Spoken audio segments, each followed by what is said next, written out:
Buen día. El día de hoy vamos a realizar una exposición sobre los ingresos y gastos del Estado. Este video es presentado por Julián Andrés Ramírez y Luisa Fernanda Cardona. ¿Cuáles son las principales fuentes de ingresos del Estado y cómo impactan la economía? Bueno, las principales fuentes de ingresos del Estado son los impuestos, que son directos e indirectos. Estos representan la principal fuente de recursos para financiar el gasto público. También están las tasas y contribuciones, que son los pagos que realizan los ciudadanos por la presentación de servicios públicos. Están los ingresos de empresas estatales, que son recursos obtenidos por entidades industriales y comerciales del Estado. Los recursos de capital, que incluyen la venta de activos, emisión de bonos y deuda pública.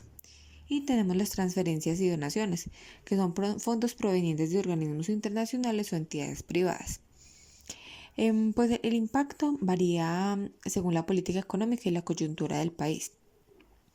Un adecuado sistema de ingresos permite financiar el desarrollo y reducir desigualdades.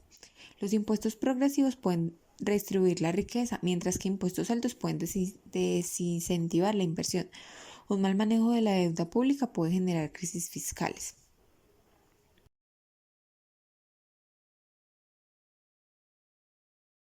B. ¿Cómo se clasifica el gasto público? El gasto público se clasifica en gastos de funcionamiento, que incluye sueldos, pagos de bienes y servicios y mantenimiento del aparato estatal. Gastos de inversión, que está dirigido en infraestructura, educación, salud y otros sectores que promuevan el desarrollo. Gasto público social, este prioriza sectores como educación, salud y vivienda. Y el gasto de servicio de la deuda, que es pago de intereses y amortización de la deuda pública. La asignación eficiente de estos recursos es fundamental para el desarrollo social y económico del país.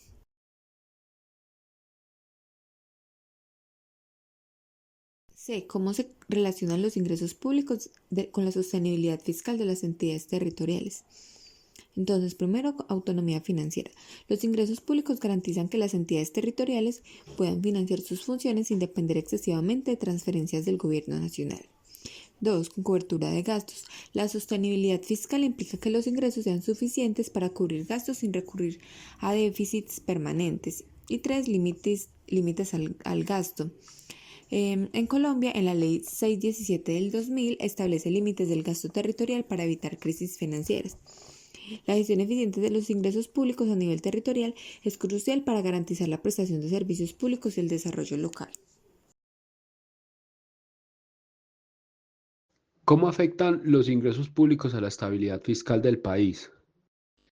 Bueno, hay que tener ahí unos puntos fundamentales. Entre esos, si los ingresos públicos son insuficientes, el Estado debe recurrir a endeudamiento, afectando su sostenibilidad fiscal. Otro punto a tener en cuenta es que un sistema tributario eficiente permite financiar políticas públicas sin generar desequilibrios. También, tener altos niveles de evasión fiscal reduce la capacidad del Estado para cumplir sus funciones.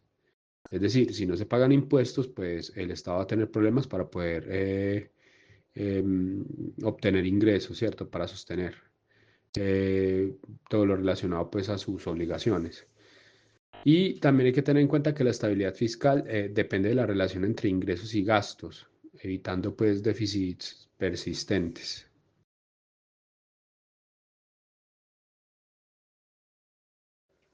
¿Cómo afectan los impuestos directos e indirectos a los ciudadanos y las empresas?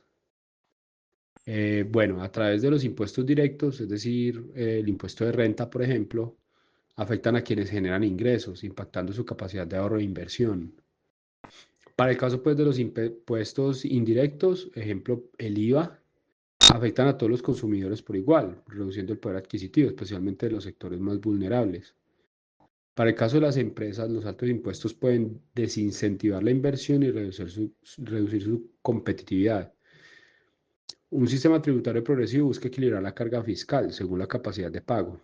Pues eso es lo que se plantea, digamos, a través de, por ejemplo, las últimas reformas tributarias.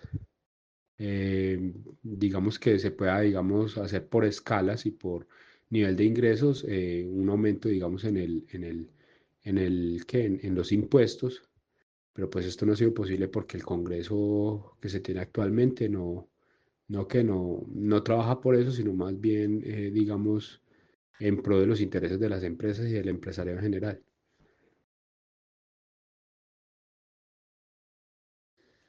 ¿Cómo se clasifican los ingresos del Estado? Considerando la estructura del presupuesto municipal.